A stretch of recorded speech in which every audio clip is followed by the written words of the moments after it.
প্ৰধানমন্ত্ৰী মোদীয়ে অসম ভ্ৰমণ কালত জুবিন গাৰ্গৰ ন্যায় সম্পৰ্কত ঘুণাক্ষৰেও কোনো কথা নকৰে। ২৬ৰ নিৰ্বাচনত ভোটৰ আগদিনালৈকে জুবিন গাৰ্গৰ ন্যায় দিব নোৱাৰিলে ৰাইজে বিজেপিক কাঠগড়াত থিয় কৰাব। প্ৰথম কথা, আজি মই তেজপুৰত মোৰ ভাইটি ভিগু শইকীয়া, তেওঁ মিষ্টাৰ আছাম হৈছিলে, তেওঁ জিমটো চাবলৈ মাতিছিলে। গতিকে জিমত অকণমান তেওঁ দেখুৱালে কি কি কৰিছে। আৰু আপুনি যিটো কৰিছে চাওক, চৰকাৰ এখন চলি থকা সময়ত চৰকাৰী পক্ষটোৱে পৰৱৰ্তী চৰকাৰ এখন বনাবৰ কাৰণে প্ৰয়াস কৰাটো কোনো অস্বাভাৱিক কথা নহয়। কিন্তু এই গোটেই ব্যৱস্থাটোৰ যিটো ভাগ্য নিৰ্মাতা, সেইটো হৈছে অসমৰ জনগণ। আৰু অসমৰ জনগণে কালিও মোদী ডাঙৰীয়াৰ বক্তব্যত ঘুণাক্ষৰেও জুবিন গাৰ্গৰ সম্পৰ্কত নুশুনিলে।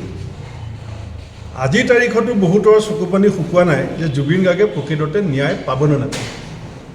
আৰু যদি ভোটৰ আগদিনাখনো এই চৰকাৰখনে ন্যায় দিয়াত যদি জুবিন গাৰ্গক ন্যায় দিয়াত ব্যৰ্থ হয়, তে চৰকাৰৰ ব্যৰ্থতা তাৰ পৰা আৰম্ভ হ'ব। নিৰ্বাচনী গোটেই কথাটোতো অসমৰ জনসাধাৰণে এই চৰকাৰক কাঠগড়াত থিয় কৰাব। অগপ বিজেপিৰ বাবে ৰঘুমলা আত্মসন্মানবোধ আৰু ন্যূনতম স্বাভিমান থাকিলেও অগপ এঘণ্টাও বিজেপিৰ লগত মিত্ৰতাত নাথাকে। ৰাতাবাৰীৰ বিজেপিৰ বিধায়ক, বাংলাদেশী ব্যক্তি আৰু ৮৬০গৰাকী শ্বহীদ ত্যাগৰ বিনিময়ত গঠন হোৱা অগপৰ মন্ত্ৰী অতুল বৰা আৰু কেশৱ মহন্তই একেলগে বিজেপিৰ লগত চৰকাৰ চলাই আছে। শাসকীয় চৰকাৰখনে পৰৱৰ্তী চৰকাৰ এখন গঠন কৰিবলৈ প্ৰয়াস কৰাটো কোনো অস্বাভাৱিক কথা নহয়। কিন্তু চৰকাৰ কোনে গঠন কৰিব তাৰ চূড়ান্ত সিদ্ধান্ত লোৱাৰ অধিকাৰ অসমৰ জনগণৰ আছে। আৰু মোদী ডাঙৰীয়াই কালি বাংলাদেশী সম্পৰ্কত যিটো বক্তব্য ৰাখিছে, এতিয়া অসমৰ ৰাইজে মোদী ডাঙৰীয়াৰ কাৰ্যকাল 11.5 বছৰ চলি আছে, 12 বছৰত ভৰি দিব। তেখেতৰ প্ৰথম শ্লোগানটো আছিলে যে বিজেপি আহিলে বিদেশী যাব।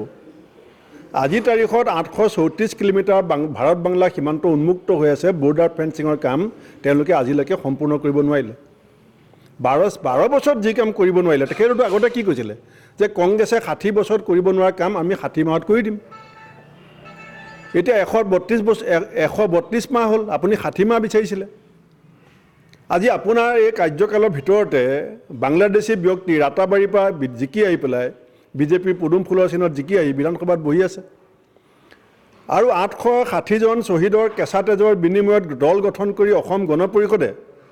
এতিয়া ৰাতাবাৰী বাংলাদেশী বিধায়কৰ লগত বহি পেলাই চৰকাৰ চলাই আছে। এই কথাবিলাক অসমৰ সচেতন জনগণে মৌনভাৱে লক্ষ্য কৰি আছে আৰু সময়ত চূড়ান্ত সিদ্ধান্ত বেলট বাকচত ৰাইজে দিব। আৰু হিমন্ত বিশ্ব শৰ্মা ডাঙৰীয়াই ভাবি আছে যে মই হিতাধিকাৰী দি আছোঁ। হিতাধিকাৰী সৃষ্টি কৰিলে যদি চৰকাৰবিলাক ঘূৰি আহে, তেতিয়া ভাৰতবৰ্ষত কোনো কাহানিও কেতিয়াও চৰকাৰ বদলি নহ'ব। ৰাইজে যিবিলাক মূল কথা লৈ পেলাই বিজেপিক শাসনলৈ আনিছিলে যে বানপানীমুক্ত অসম হ'ব, দুৰ্নীতিমুক্ত অসম হ'ব, আৰু অসম গণ পৰিষদৰ সম্পৰ্কত মুখ্যমন্ত্ৰীগৰাকীৰ যিবিলাক বক্তব্য, ভেঙুচালিমূলক যিবিলাক বক্তব্য, বিজেপিৰ সভাপতি দিলীপ শইকীয়া ডাঙৰীয়াৰ এজিপিক লৈ পেলাই যিবিলাক কুটুক্তি, মই ভাবোঁ যে ন্যূনতম যদি আত্মসন্মানবোধ, স্বাভিমান যদি অগপ দলৰ আছে বাকী, তেতিয়াহ'লে তেওঁলোক এটা মুহূৰ্তও বিজেপিৰ লগত থাকিব নোৱাৰে। এতিয়া বিজেপিৰ বক্তব্যবিলাকক যদি আপুনি পৰ্যালোচনা কৰে, দেখিব যে বিজেপিয়ে অগপ দলটোক তেওঁলোকৰ গাত বগাই থকা ৰঘুমলা বুলি ভাবে, ৰঘুমলা সদৃশ বুলি ভাবিছে, এতিয়া আৱৰ্জনা বুলি ভাবে। আজি ARDFৰ ক্ষেত্ৰত অসম গণ পৰিষদে যি ভূমিকা এতিয়া লাহে লাহে ভিতৰি এটা গোপন মিতিয়ালি আৰম্ভ কৰিছে, এইবিলাক অসমৰ ৰাইজে চাই আছে। সেইকাৰণে চেষ্টা কৰি থাকক, আমিও চেষ্টা কৰি আছোঁ, আমি সম্পূৰ্ণ চেষ্টা কৰি আছোঁ। আৰু জনগণে চব কথা চাই আছে। অসমত বহু চৰকাৰ জনগণে পাতিছে, বহু চৰকাৰ জনগণে বিচাৰিছে। অসমৰ ৰাজনৈতিকভাৱে অভিজ্ঞ আৰু অসমৰ ৰাইজে এতিয়া সকলো খবৰ ৰাখি আছে আৰু ৰাইজে শেষ সিদ্ধান্ত সুন্দৰভাৱে ভোগ লালসাৰ বাবে বিজেপি, RSS আৰু AIUDFৰ এটা মুদ্ৰাৰ ইপিঠি সিপিঠি। ARDFৰ ক্ষেত্ৰত আমাৰ স্থিতি, আমাৰ পূৰ্বৰ যিটো স্থিতি, সেইটো আমি অটল আছোঁ যে এটা বিজেপি RSSৰ দৰে উগ্ৰ সাম্প্ৰদায়িক শক্তি এটাৰ বিৰুদ্ধে যুঁজিবলৈ যাওঁতে অন্য এটা সাম্প্ৰদায়িক শক্তি ARDFৰ লগত হাত মিলোৱাটো কেতিয়াও সমীচীন হ'ব নোৱাৰে। আৰু এইটো সম্ভৱ নহয় আৰু এইটো কেতিয়াও নহয়। কাৰণ বিজেপি RSS আৰু ARDF একেটা মুদ্ৰাৰ ইপিঠি সিপিঠি এওঁলোকৰ ৰাস্তা দুটা বেলেগ কিন্তু লক্ষ্যস্থান একে এওঁলোকৰ গন্তব্যস্থানটো একেই সাম্প্ৰদায়িক মেৰু বিভাজন ধৰ্মীয় মেৰু বিভাজন সেই ৰাজনীতি অসমৰ মানুহে প্ৰত্যাখ্যান কৰিব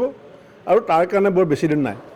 AIUDFৰ লগত মিত্ৰতা নকৰে কংগ্ৰেছে জনজাতিকৰণ কৰিব নোৱাৰিলে বুলি প্ৰধানমন্ত্ৰী মোদীয়ে কিয় ক্ষমা নোখোজিলে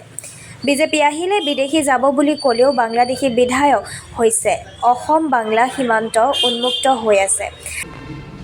আজিৰ তাৰিখত ভাৰত বাংলা সীমান্ত 833 কিলোমিটাৰ উন্মুক্ত হৈ আছে তে অনুপ্ৰৱেশ কেনেকৈ ৰোধ কৰিব 10 বছৰ এতিয়া মোদী ডাঙৰীয়াৰ 12 বছৰ চলি আছে তেখেতে কৈছিলে মোক প্ৰথমতে 5 বছৰ দিয়া তাৰপৰা ক'লে 10 বছৰ দিয়া আৰু 10 বছৰ প্ৰধানমন্ত্ৰী থকাৰ পিছত ভাৰত বাংলা সীমান্ত আজিলৈকে বৰ্ডাৰ ফেন্সিং সম্পূৰ্ণ কৰিব নোৱাৰিলে এতিয়াও 833 কিলোমিটাৰ 34 কিলোমিটাৰ উন্মুক্ত হৈ আছে এতিয়া বিজেপি দলৰ পদুম ফুলৰ চিনত বাংলাদেশী ব্যক্তি জিকি আহি পেলাই বিজেপিৰ MLA হৈ এছেম্বলিত বহি আছে বিপ্লৱ কুমাৰ ডাঙৰীয়াৰ প্ৰতিবেদন আজি দিয়া লখিমপুৰ কেবিনেটৰ কিমান দিন পাৰ হ'ল ৰিকমেণ্ডেশ্যন পঠোৱা মোদী ডাঙৰীয়াৰ বক্তব্যত এবাৰো কেলৈ নক'লে যে ক্লজ 6ৰ কামখিনি কৰিম তেখেতৰ ভাষণ আপোনালোকৰ ষ্টুডিঅ'ত ওলাব যে আহোম মটক মৰাণ চুতীয়া চাহ জনগোষ্ঠী আদিবাসী কোচ ৰাজবংশী এইসকলক জনজাতি মৰ্যাদা দিম বুলি মোদী ডাঙৰীয়াই প্ৰত্যেকখন জনসভাত অসমত কৈছিল আৰু বিজেপিৰ ভিজন ডকুমেণ্টছত সেইটো লিখা আছে আজি সেই 6টা জনগোষ্ঠীৰ সম্পৰ্কত মোদী ডাঙৰীয়াই কালি কিয় বক্তব্য দিলে মাফ কিয় নুখুজিলে যে মই কৰিব নোৱাৰিলোঁ ক্ষমা কৰি দিয়ক এই কথাবিলাকক লৈহে ইলেকশ্যন হ'ব ইলেকশ্যন কেৱল অৰুণোদয়ক লৈ নহয় অৰুণোদয়ৰ সমজাতীয় আঁচনি আমিও লাগিব আদানীৰ নিমন্ত্ৰণ ক্ৰমেহে মোদী অসমলৈ আহিছিল লোকপ্ৰিয় গোপীনাথ বৰদলৈ আন্তৰ্জাতিক বিমানবন্দৰৰ পৰিৱৰ্তে মুখ্যমন্ত্ৰী হিমন্ত বিশ্ব শৰ্মা আৰু আদানীয়ে সামাজিক মাধ্যমত গুৱাহাটীত এয়াৰপৰ্ট বুলি লিখিছে ডাঙৰীয়া মূলতে আপুনি যদি ভালকৈ চাই দেখিব যে আদানীৰ নিমন্ত্ৰণ ক্ৰমে এয়াৰপৰ্টটো আদানীক সমজাই দিবৰ কাৰণে আহিছিলে গুৱাহাটী এয়াৰপৰ্টটো ধুনীয়াকৈ বনাইছে কোনে বনাইছে এয়াৰপৰ্ট অথৰিটি অফ ইণ্ডিয়াই বনাইছে আমাৰ যেতিয়া UPA চৰকাৰ আছিল অসমত কংগ্ৰেছ চৰকাৰ আছিল আমি তেতিয়াই এই প্ৰস্তাৱ দিছিলোঁ 11.5 বছৰত এয়াৰপৰ্ট অথৰিটি অফ ইণ্ডিয়াই এটা ধুনীয়া এয়াৰপৰ্ট গুৱাহাটী বনাইছে তেওঁ অসমবাসীক উচৰ্গা কৰিবৰ কাৰণে অহা নাই এয়াৰপৰ্টটো তেওঁ কৈ থাকে ভকেল ফৰ লোকেল এয়াৰপৰ্টটো দি দিলে আদানীক আৰু কালি আপুনি চাব হিমন্ত বিশ্ব শৰ্মা ডাঙৰীয়াৰ টুইটটো চাব এক্স হেণ্ডল চাব আদানী ডাঙৰীয়াৰ এক্স হেণ্ডল চাব তাত তেওঁলোকে লোকপ্ৰিয় গোপীনাথ বৰদলৈ এয়াৰপৰ্ট বুলি লিখা নাই কালিৰ পৰা মুখ্যমন্ত্ৰীয়ে ছ'চিয়েল মিডিয়াত আদানীয়ে ছ'চিয়েল মিডিয়াত এইটো গুৱাহাটী এয়াৰপৰ্ট বুলি কৈছে তাৰমানে যিকোনো সময়ত আদানী এয়াৰপৰ্ট হ'বলৈ গৈ আছে শাৰীৰিক চৰ্চাৰ মাজতে তেজপুৰত প্ৰধানমন্ত্ৰী নৰেন্দ্ৰ মোদীৰ অসম ভ্ৰমণ জুবিন গাৰ্গৰ ন্যায় অগপ আৰু AIUDFৰ সম্পৰ্কত এইদৰে প্ৰতিক্ৰিয়া প্ৰকাশ কৰিলে প্ৰদেশ কংগ্ৰেছৰ প্ৰাক্তন সভাপতি তথা জ্যেষ্ঠ নেতা ভূপেন বৰাই গতিকে এজন ব্যৱসায়ীৰ ব্যক্তিগত মুনাফা লাভৰ স্বাৰ্থত অসমৰ এটা সম্পদ আদানীক গতাই দিবৰ কাৰণে মোদী ডাঙৰীয়া যে আহিছিল যদি অসমলৈ আহিছিল প্ৰথমতে তেওঁ জুবিন গাৰ্গৰ কথা ক'লে কাৰণ অসমৰ মানুহে কান্দি আছে অসমৰ মানুহৰ চকু পানী মুচিবৰ কাৰণে মোদী ডাঙৰীয়াই ক'লে নেকি যে ভোট দিয়াৰ আগতে আপোনালোকে জুবিন গাৰ্গক ন্যায় মই দিম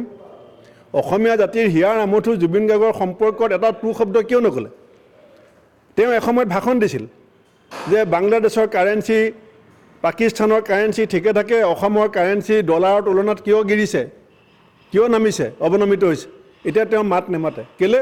তেওঁ সেইটো বলে নোৱাৰে জুবিন গাৰ্গৰ ক্ষেত্ৰতো মোদী ডাঙৰীয়াৰ একে জুবিন গাৰ্গৰ ক্ষেত্ৰত মোদী ডাঙৰীয়াই গম পাইছে যে বিজেপি চৰকাৰে জুবিন গাৰ্গক ন্যায় দিব নোৱাৰে প্ৰৰোচনা কৰি আছে প্ৰতাৰণা কৰি আছে এটা বেলেগ ধৰণে এটা ষড়যন্ত্ৰ কৰি পেলাই দীঘলীয়া এটা প্ৰচেছ কৰি এই কথাটোক গাপ দিয়া চেষ্টা কৰি আছে সেইকাৰণে এইটো আমাৰ ডিমাণ্ড দাবী যে মোদী ডাঙৰীয়াই নোকোৱাটোৱে প্ৰমাণ কৰিছে যে নিৰ্বাচনৰ 2026ৰ নিৰ্বাচনৰ ভোটৰ আগদিনাখনলৈকে অসমৰ মানুহে বাট চাব যদি কেনেবাকৈ জুবিন গাৰ্গে ভোটৰ আগদিনাখনো ন্যায় নেপায় আপুনি চাব কোনো হিতাধিকাৰীয়ে চৰকাৰ নবচায় হিতাধিকাৰীসকলেই চৰকাৰ বগৰাই দিব